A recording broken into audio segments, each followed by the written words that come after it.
Second अवस्था होती है बास्टुला अवस्था। बास्टुला का अवस्था क्या होती है?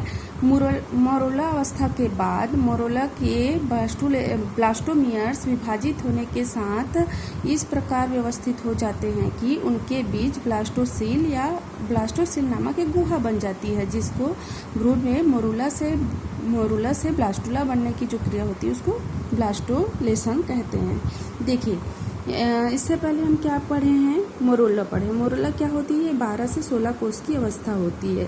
फिर क्या होती है इस कोशिका में? और फिर विभाजन होती जाती है। विभाजन होने से गुहा का निर्माण हो जाती है, बीच में कैविटी की निर्माण हो जाती है जिसको ब्लास्टोसील कहते हैं, और यहाँ पर सेल किनारे में व्यवस्थित हो जाती है। इस प्रकार की जो अवस्था आती है इसको ब्लास्टुला स्टेज कहा जाता है, और बीच की जो खाली अवस्था होती है उसको ब्लास्टोसील कहते हैं। और मोरुला से बास्टुला का अवस्था में आने की जो क्रिया होती है उसको ब्लास्टोलेशन कहते हैं। यहाँ पर देखिए सेल्स होती है, बीच में ब्लास्टोसील होता है, अंदर में ट्रोफोब्लास्ट कहते हैं, ये अंदर की लेयर होती है, ये बाहर की लेयर होती है, और ये अंदर की लेयर होती है जिसको इनर सेल मास या एम्ब्रायोब्लास्ट कहते हैं। फिर है थर्ड कंडीशन गैस्टुला। गैस्टुला क्या होती है?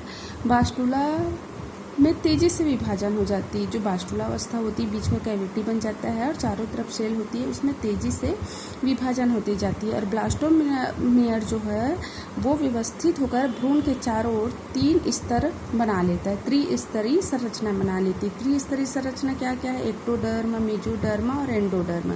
यही जो त्रिस्तरीय संरचना होती है वही क्या कहलाती है? गैस्टुलेशन कंडीशन कहलाती है। भ्रूण की इस अवस्था को गैस्टुला अवस्था या बास्टुला से गैस्टुला बनने की जो क्रिया होती है उसको गैस्टुलेशन कहते हैं। यहाँ पर ये वाली लेयर जो होती है एक्टोडर्म होती है। एक्टोडर्म से अलग होते हुई कंडीशन होती है मध्य भाग, वो मेसोडर्म होती है, और सबसे थर्ड लेयर नीचे होती है उसको एंडोडर्म कहते हैं। ये सभी तीनों लेयर ही भ्रूण की विभिन्न अंगों का निर्माण करते हैं। जैसे यहाँ पर एक्टोडर्म। एक्टोडर्म क्या करता है? इस स्तर से शरीर में मेरुरज्जु, तंत्रिका तंत्र, मेडुला, पीयूष ग्रंथि, रेटिना, कार्निया, लेंस, मुख, संवेदी अंग, ये सभी अंगों का निर्माण होता है। मेसोडर्म में क्या होता है? इस जनन स्तर से शरीर की चर्म, उपांगिक कंकाल, रेखीय अंग, अरेखित पेशी, हृदयक पेशी, रुधिर परिसंचरण, लसिका, पीहा, उपकला ऊतक आदि का निर्माण होता है। किस भाग से? मेसोडर्म से। फिर है एंडोडर्म, थर्ड लेयर। इससे क्या क्या निर्माण होता है?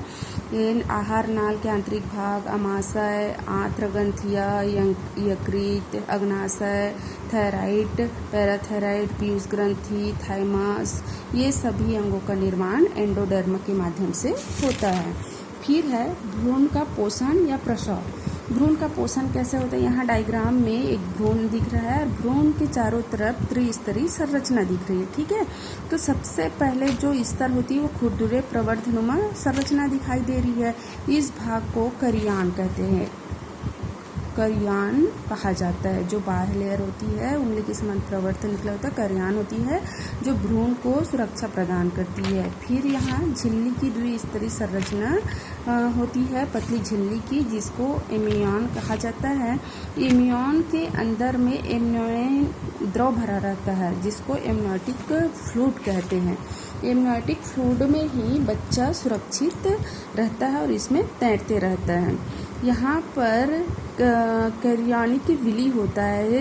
करियानिक विली का कार्य होता है बच्चे को पोषण प्रदान करना, और करियानिक विली से ही एक नालनुमा संरचना आपको दिखाई दे रही है जो बच्चे की गर्भनाल या नाभिनाल बोलते हैं। इसी को इंग्लिश में प्लेसेंटा कहा जाता है। प्लेसेंटा वह माध्यम होती है जिसके द्वारा भ्रूण को पोषण प्रदान होता है। इसमें धमनी शिरा होती है जिससे माता के से ऑक्सीजन युक्त रक्त बच्चे को प्रदान होता है, और अशुद्ध रक्त शिरा के माध्यम से शुद्ध होने के लिए माता के शरीर पे जाती है। तो इस प्रकार से संरचना होती है। 2 स्तरीय झिल्ली होती है जिसको एमनियन द्रव होता है, एमनियोटिक फ्लूइड होता है, खुरदुरी सतह होता है, कैरियन होता है, भ्रूण में एक नाल होता है, नाभिनाल प्लेसेंटा कहते हैं, और यहाँ पर खुरदुरी संरचना होती है उसको करियानिक विलाई कहते हैं।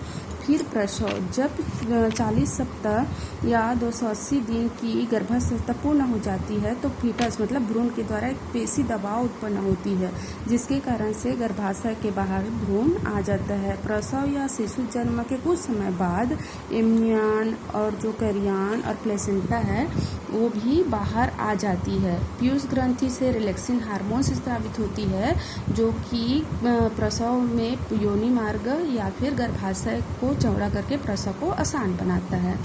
फिर है वृद्धि, ग्रोथ क्या होती है? इसमें शिशु क्या होती है? शिशु पूर्ण विकसित वयस्क का ही छोटा प्रतिरूप होता है। इसमें वयस्कों के समान ही आकार, भार, आयतन में बढ़ता है और वयस्कों के समान हो जाता है। जीवों के इसी प्रकार बढ़ने को ही वृद्धि या ग्रोथ कहा जाता है। इस प्रकार से चैप्टर 3 आप लोगों का कंप्लीट होता है। इससे रिलेटेड आप लोग नोट्स तैयार करके ग्रुप में सेंड कर देंगे।